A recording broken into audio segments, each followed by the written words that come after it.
Warrant of arrest kay Bato. Nahabulan sa NBI, sa Senate. Ayun, si Bato. Kanina, meron din siyang matatapang na pahayag pagdating nga dito sa kaso. Ayun, nananakbo si Bato. Nananakbo si Bato. Ito si Trillanes. Kailangan manawagan ng mga kababayan natin for the Senate to do the right thing. Again, law-making institution.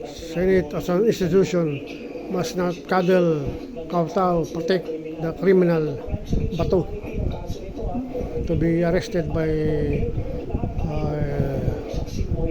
red notice of Interpol. ICC arrest warrant, CC Silving Araw. Trillanes.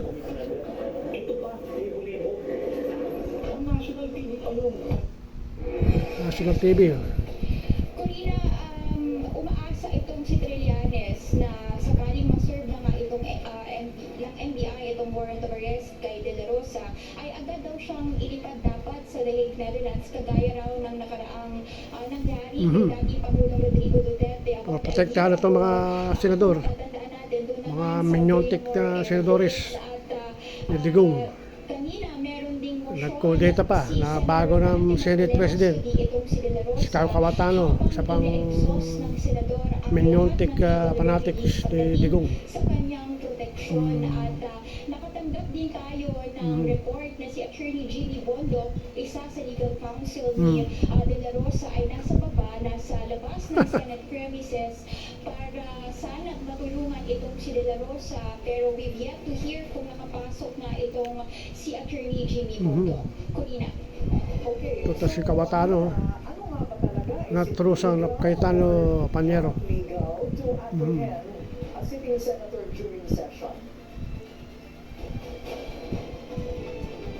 Corina, it is legal. In fact, sinabi niya, minention niya itong RA 9851 kung saan sinasabi raw doon na kung merong akusado iniimbestigahan ng International Tribunal, ay ang Philippine authorities ay may option to surrender that person. So ito May option to surrender that person. ng mga otoridad at ginamit din umano na basehan doon sa kaso ni dating Pangulong Rodrigo Duterte last year, at ayon kay Trillanes, hindi raw ito declared as unconstitutional at provision daw ito na hindi dapat isinasantabi, kaya para kay Trillanes valid daw itong nasabing paghain ng warrant of arrest o posibleng paghain ng warrant of arrest kay De La Rosa anytime soon. At kanina kasi dahil nga nagwala itong si De La Rosa sa loob ng Senate session or Senate plenary, tinanong ko siya kung paano kung gamitin niyang dahilan itong pag-evade sa arrest, ito umano'y pag-wrestle sa kanya ng NBI personnel. Sabi ni Trillanes, may tuturing na raw iyong evasion ni De La Rosa sa pag-aresto at maraming violation na maaaring maitala laban nga kay